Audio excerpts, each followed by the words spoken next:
नमो बुद्धाय, जय भीम. मी कैलाश बंधू जाधव, रूपनंदा थॉट या आपल्या यूट्यूब चॅनलवर पुन्हा एकदा आपलं सर्वांचं स्वागत करतो. विषय आहे बाबासाहेबांना कोण बोलले देशद्रोही आंबेडकर. बाबासाहेबांसारख्या प्रकांड पंडित, बुद्धिमत्तेचा महामेरू आणि 32 डिग्र्या संपादन केलेले बाबासाहेब आणि अशा या विद्वत्तेच्या महामेरूंना देशातील कोणता असा तो वर्ग होता जो वारंवार देशद्रोही ठरवण्यासाठी उत्सुक झाला होता. चला तर आपल्या आजच्या व्हिडिओमध्ये आपण त्या बाबतीत चर्चा करूया आणि माहिती जाणून घेऊया. व्हिडिओमध्ये शेवटपर्यंत बनून राहा, कारण मी आपणास इतिहासातील अशा काही महत्त्वाच्या विषयांवरती बोलणार आहे की कदाचित आपण याच्या आधी हे विषय ऐकलेले नसतील. तर आपल्या व्हिडिओला आपण सुरुवात करूया.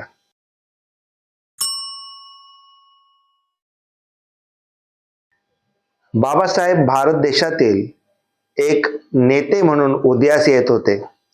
1927चा महाड 14 तळ्याचा सत्याग्रह, त्यानंतर काळाराम मंदिरचा सत्याग्रह आणि त्याच्या पुढे बाबासाहेबांनी घेतलेले वेगवेगळे आंदोलन, याच्यामुळे बाबासाहेब हे देशाचे, संपूर्ण भारत देशाचे एक मोठे नेते म्हणून उदयास येत होते. आता बाबासाहेबांनी केलेल्या आंदोलनाच्या नंतर देशामध्ये, विशेषतः ब्रिटिशांमध्ये एक वेगळाच कुतूहलाचा वातावरण निर्माण झाला होता. त्याचं कारण असं आहे, बाबासाहेबांच्या विचारधारेला मानणारा जो वर्ग होता तो या देशातील शोषित, पीडित, अल्पसंख्याक आणि वर्षानुवर्ष, पिढ्यानपिढ्या ज्यांना कोणीही जवळ केलेलं नव्हतं असा अस्पृश्य समाज बाबासाहेबांच्या असणाऱ्या प्रत्येक शब्दावर, बाबासाहेबांनी दिलेल्या प्रत्येक आदेशावर तो जीव की प्राण ओतून, पूर्ण प्राणपणाला लावून बाबासाहेबांच्या मागे, बाबासाहेबांनी दिलेली हाक, त्याच्या मागे हा संपूर्ण समाज एकवटत होता. आणि अशातच बाबासाहेब कुठेतरी वर्षानुवर्ष, पिढ्यानपिढ्या, दर पिढ्या जो वर्षानुवर्ष करण्यात आलेला अन्याय आणि अत्याचार आणि त्याला बळी पडलेला जो अस्पृश्य समाज, याला समतेच्या वाटेवर आणण्यासाठी बाबासाहेबांचे चाललेले अतोनात प्रयत्न, या संपूर्ण गोष्टीचा कुठेतरी उच्चवर्णीयांना सर्वात जास्त हा त्रास होत होता.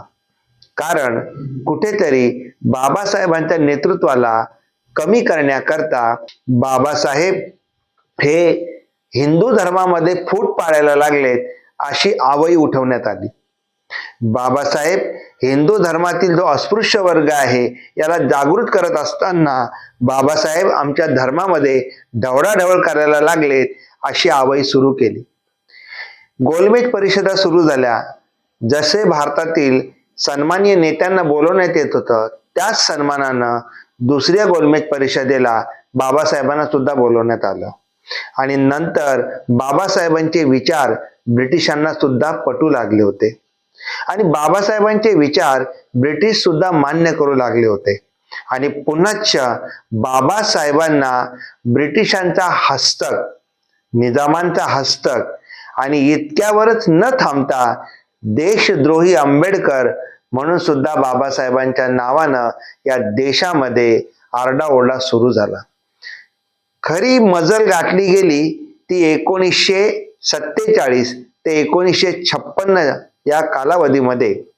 कारण याच कालावधीमध्ये भारत देशाचा संविधान बनवण्याची जबाबदारी ही बाबासाहेबांवर आली. कशी आली, कशा प्रकारे बाबासाहेब संविधान सभेवर गेले, यासाठी वेगळी व्हिडिओ मी बनवणारच आहे.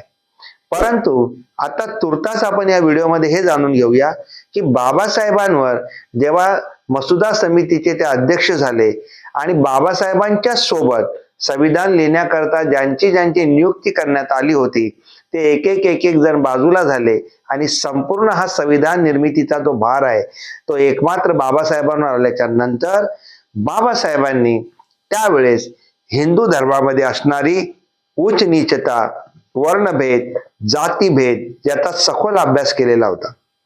आणि त्याच अनुषंगानं बाबासाहेबांनी ज्यांची गणती शूद्र आणि अतिशूद्रांमध्ये केली गेली होती, अर्थात स्त्रियांच्या बाबतीत कायदा बनवायचा बाबासाहेबांनी ठरवलं आणि त्याच कायद्याचं नाव Hindu code bill. Hindu code bill हा बिल जेव्हा संसदेमध्ये मांडण्यात आला तर सर्वात प्रथम काँग्रेसच्याच काही नेत्यांनी या बिलासाठी प्रखर विरोध दर्शवला. बाबासाहेबांनी मांडलेल्या बिलामध्ये असं काय होतं, असं काय त्या स्त्रियांकरता बाबासाहेब मागत होते की ज्याच्यामुळे इतक्या मोठ्या प्रमाणामध्ये विरोध दर्शवण्यात आला. हिंदू कोड बिल चे जेही बाबासाहेबांनी विधेयक मांडलं ते हळूहळू 1947 नंतर अर्थात 1955 आणि 56 या कालावधीमध्ये तुकड्या तुकड्याने का होईना कायदे नवीन बनवण्यात आले आणि हाच कोड बिल पूर्णपणे तिथे यशस्वीरित्या त्याला स्वीकारण्यात आलं. पण नेमकंच काय मांडलं होतं, तर मी त्यातले 4 ते 5 महत्वाचे पॉइंट इथे सांगण्याचा प्रयत्न करतो. पहिल्या क्रमांकावर मी सांगेन की आपल्या देशामध्ये बहुपत्नीकरण हा म्हणजे धर्मानं दिलेली ही खुली सूट होती. त्याला बाबासाहेबांनी विरोध केला. सगळ्यात पहिलं बाबासाहेबांनी जर हिंदू कोड बिलामध्ये काही विधेयक मध्ये जर लिहिलं असेल, मांडलं असेल, तर अर्थात एक पत्नी प्रथा बंधनकारक असावी हे बाबासाहेबांनी त्या ठिकाणी लिखाण केलं होतं. म्हणजे हिंदू पुरुषानं एका पत्नीच्या वर इतर पत्नी करणे कायदेशीर गुन्हा ठरेल. म्हणजे आपणास कदाचित आश्चर्य वाटेल की 9 पत्नी, 10, 11, 12, 15, 17 एवढ्या स्त्रियांशी एक पुरुष विवाह करायचा. त्यानंतर दुसरा बाबासाहेबांनी महत्वाचं त्याच्यामध्ये विधायक होतं ते म्हणजे स्त्रियांना वारसा हक्क. म्हणजे भारतातील जी स्त्री आहे यांना आपल्या पतीच्या आणि आपल्या वडिलांच्या असणाऱ्या सर्व जमिनीमध्ये, सर्व अधिकारांमध्ये, सर्व गोष्टींमध्ये वारसा हक्क देण्याचा तो एक विधायक होता. त्यानंतर त्या स्त्रीला घटस्फोट कायदेशीर घेण्याचा अधिकार मिळावा हे बाबासाहेबांनी त्या ठिकाणी हिंदू कोड बिलामध्ये मांडलं होतं. त्यावेळेस सर्वात जास्त विरोध ज्या गोष्टीला झाला तो म्हणजे बाबासाहेबांनी विधवांचा पुनर्विवाह झालं पाहिजे, तिला पुनर्विवाह करण्याचं स्वातंत्र्य मिळालं पाहिजे हा मत सुद्धा त्याच्यामध्ये मांडण्यात आला होता. आणि आणखीन एक विशेष म्हणजे जी स्त्री जिला मूल बाळ नाहीये ती दत्तक वारस स्वतःच नेमू शकते हे देखील एक त्या विधायकामधला विधायक होता. असे 4 ते 5 विधेयकांवर मी सध्या बोलतोय. आता जसे हे मांडण्यात आले त्यावेळेसचे विधायक मांडण्याच्या नंतर संसदेमधले जे आपले खासदार होते त्याच्यातील जवळजवळ सर्वांचाच त्या ठिकाणी विरोध झाला. म्हणजे स्त्रीला स्वातंत्र्य देण्याच्या गोष्टीलाच विरोध झाला. आणि सगळ्यात महत्वाची गोष्ट मी तुम्हाला सांगतो, त्यावेळेस बाबासाहेब 26 अलीपूर रोड दिल्ली या ठिकाणी बाबासाहेबांचं निवासस्थान होतं. आणि बाबासाहेब स्वतंत्र भारत देशाचे पहिले कायदेमंत्री असताना हे विधायक मांडण्यात आलं होतं. आणि या विधायकाला सर्वात मोठा प्रखर विरोध जर कोणी या देशामध्ये केला असेल तर तो या देशातील स्त्रियांनी बाबासाहेबांना या विधायकाच्या विरोधामध्ये या ठिकाणी विरोध केला. बरं, कसा विरोध केला तर सर्वात महत्वाची गोष्ट, या देशातील उच्चवर्णीय ज्या स्त्रिया आहेत, काँग्रेसमध्ये काही काम करणाऱ्या कार्यकर्त्या होत्या, काही स्वतःला कट्टर हिंदुत्ववादी समजणाऱ्या स्त्रिया होत्या, अशा स्त्रियांनी बाबासाहेबांच्या घरावर मोर्चा काढला.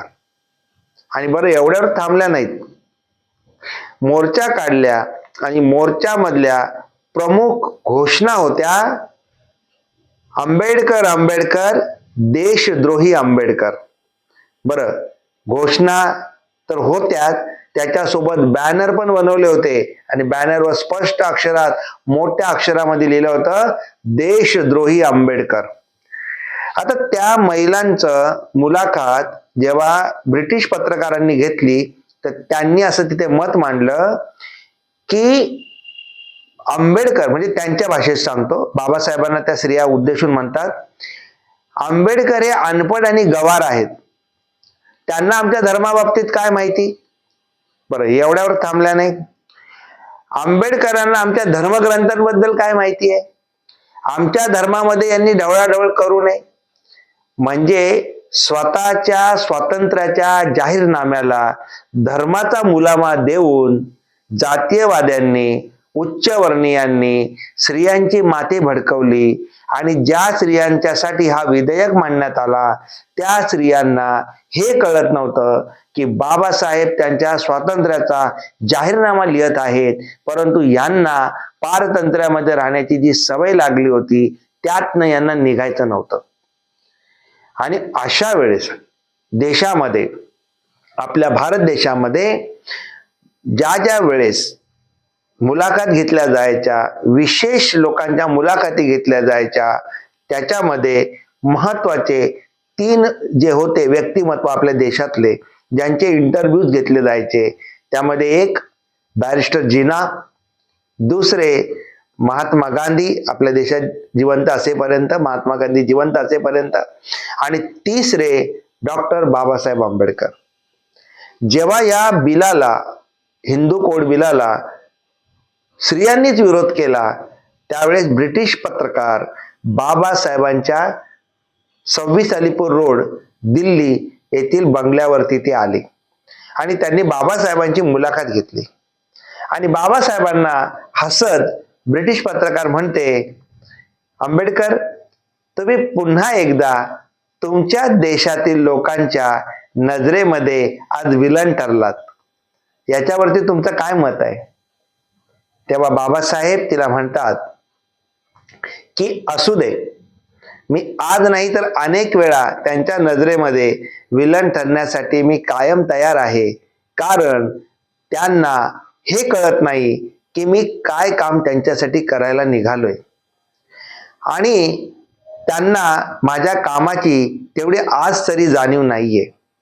त्याच्यावरती ब्रिटिश पत्रकार बाबासाहेबांना म्हणते का डॉक्टर आंबेडकर, तुम्ही काय काम करता याची कल्पना आम्हाला आहे, परंतु तुमच्या लोकांनी जर तुम्हाला असंच ग्रँट केलं, असंच त्यांनी मानलं की तुम्ही त्यांच्या विरोधात काम करत होते, तर मग पुढे तुमचा डिसिजन कसा असेल, पुढे तुमचा निर्णय कसा असेल या सर्व गोष्टींच्या बाबतीत.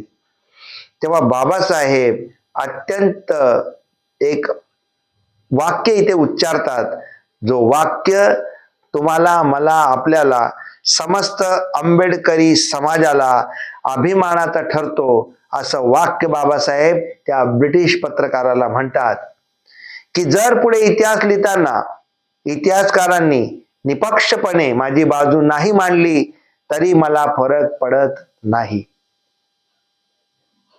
पुढे माझ्यावर इतिहास लिहिताना, माझ्या बाबतीत लिहिताना जर निपक्षपणे माझी बाजू या देशात मांडली गेली नाही तरी मला चालेल, पण ज्या शोषित, पीडित, अस्पृश्य समाजासाठी मी काम करतो त्यांचा माझ्या कामावर इतका विश्वास आहे, इतका भरोसा आहे की मी त्यांच्या हृदयामध्ये पिढ्यानपिढ्या राज्य करीन. इतका प्रचंड विश्वास बाबासाहेबांनी आपल्या लोकांवर दाखवला. आणि आज बघा, बाबासाहेबांना जाऊन 69 वर्ष झाली आहेत. आज बाबासाहेब हे दर पिढी एका पिढीतून दुसऱ्या पिढीमध्ये, अर्थात ब्लड मध्ये, रक्तामध्ये बाबासाहेब भिनत चाललेले आहेत. आमच्या पिढीने बाबासाहेबांना पाहिलेलं नाही, माझ्या आधीच्या पिढीने सुद्धा बाबासाहेबांना पाहिलेलं नाही, माझ्या पुढच्या जनरेशनने, माझ्या मुलांनी देखील बाबासाहेबांना पाहिलेलं नाही. पण बाबासाहेब आमच्या रक्तामधून, आमच्या धमण्यांमधून वाहतात. आणि बाबासाहेब म्हटल्यानंतर आमच्यामध्ये एक विलक्षण अशी एक चेतना निर्माण होते. आणि बाबासाहेब, तुम्ही पिढ्यानपिढ्या काय, जोपर्यंत चंद्र, सूर्य, तारे, पूर्ण हा ब्रह्मांड, हा विश्व राहील, तोपर्यंत तुम्ही अजरामर राहाल. हे सर्व व्हिडिओ बनवण्याचं कारण असं की आता परवा 2 दिवसामध्ये 25 तारखेचा तारीख आहे, 25 डिसेंबर, ज्या दिवशी बाबासाहेबांनी 25 डिसेंबर 1927ला मनुस्मृतीचं त्या ठिकाणी दहन झालेलं आहे. आणि याच मनुस्मृतीच्या दहनाच्या नंतर या देशातील स्त्रियांना स्वतंत्र करण्याचं काम बाबासाहेबांनी केलेलं आहे.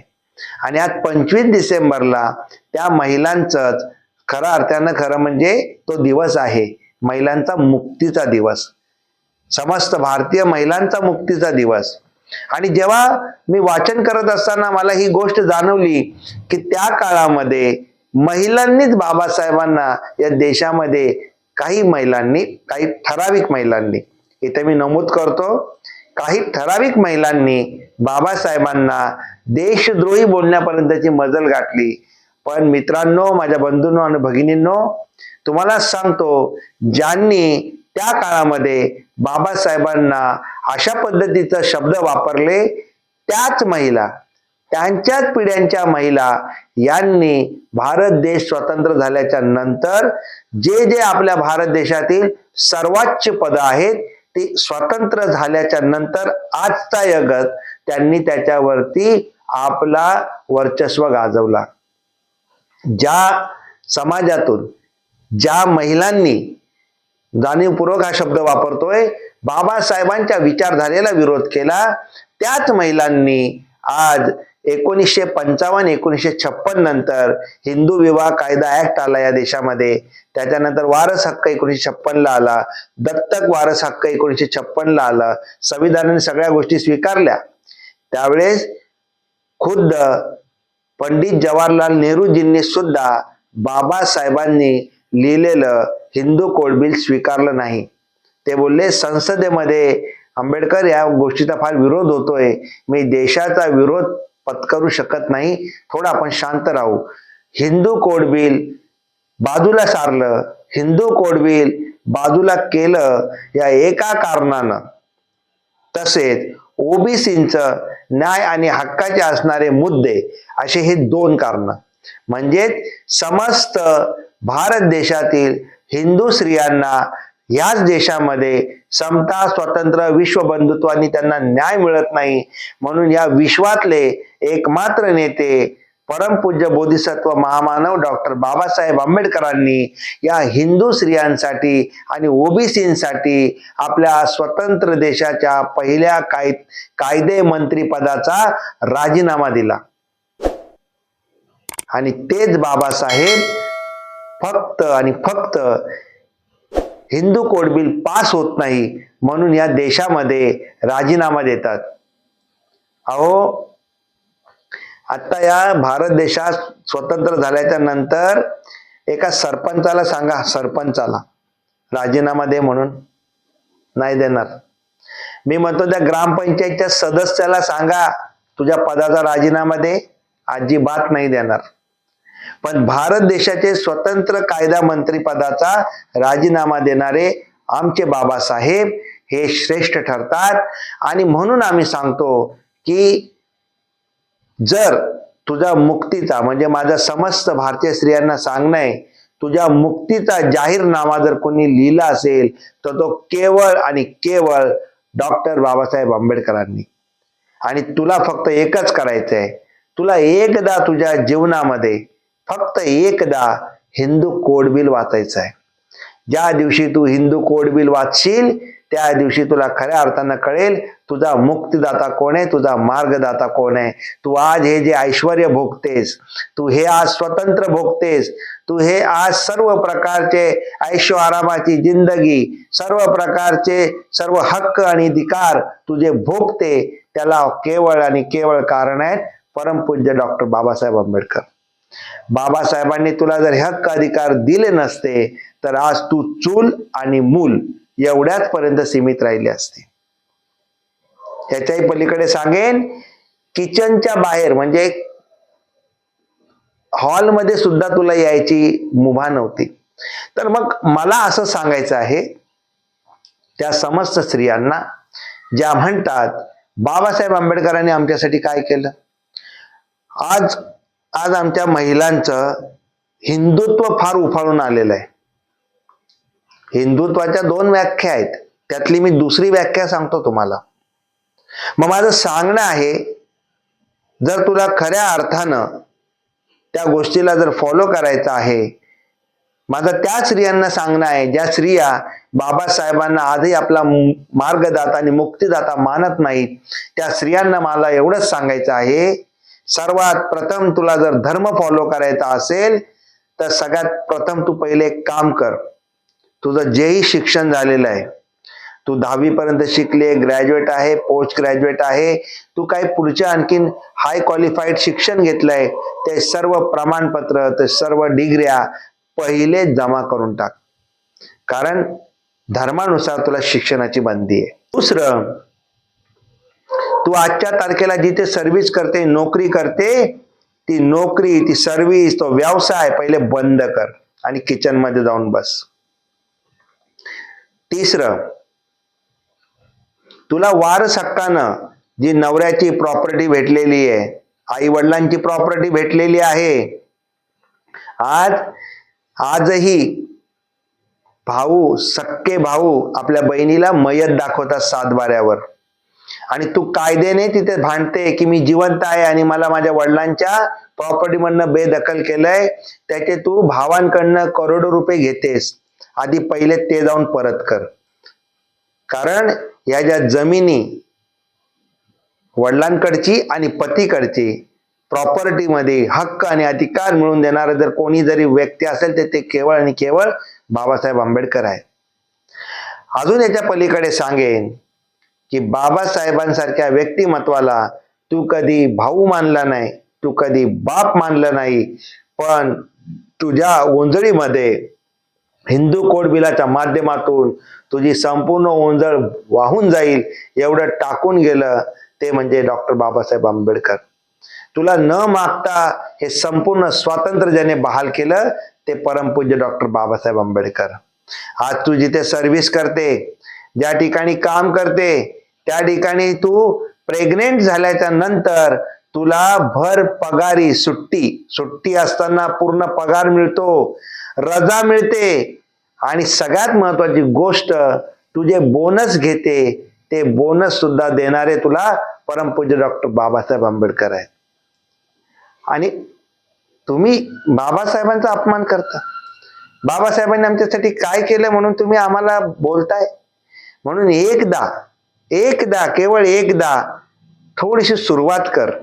आपल्या मुक्तिदात्याचा अभ्यास करायला सुरुवात कर. बाबासाहेबांच्या वरती आज अनेक डॉक्युमेंटरीज आहेत, अनेक पुस्तकं आहेत, सोशल मीडियावरती अनेक त्यांच्या बाबतीमध्ये तुला माहिती मिळू शकते. तुला सर्च इंजिन वरती तुला पाहिजे तेवढी माहिती मिळू शकते.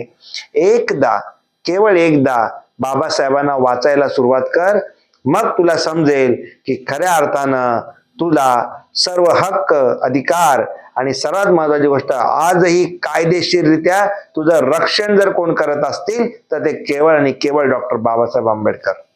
आणि म्हणून माझा समस्त स्त्रियांना सांगणं आहे, त्यातल्या त्यात हो मी स्पष्ट बोलतो, आमच्या ज्या बौद्ध स्त्रिया आहेत त्यांना माझं स्पष्ट सांगणं आहे, जे बाबासाहेबांनी 1956 नंतर तुम्हाला धर्मांतरित केल्याच्या नंतर सुद्धा आज 2025 संपत आला असताना तुम्ही बाबासाहेबांच्या विचारांची जी प्रतारणा करत आहात, आधी ती थांबवा. अरे बाबासाहेबांचा अनुयायित्व जेव्हा पत्करलंय, तुम्ही स्वीकारलेलं आहे, त्यानंतर बाबासाहेबांच्या विचारांची हेळसांड तुम्ही करता, ती आधी थांबवा. तू जितकी 14 एप्रिलला त्या मिरवणुकीमध्ये नाचते, तेवढीच ज्या महिला बौद्ध असून सुद्धा अशा वागतात, मी त्यांना सांगतोय, आता बंद कर. तुझा हा संपूर्ण जो दुटप्पीपणा आहे तो आधी बंद कर आणि समाजामध्ये खरी बाबासाहेबांची तू लेक आहे हे दाखवून देण्याचा तू आता निर्धार कर. किमान हा वर्ष संपता तरी आता तू संकल्प कर.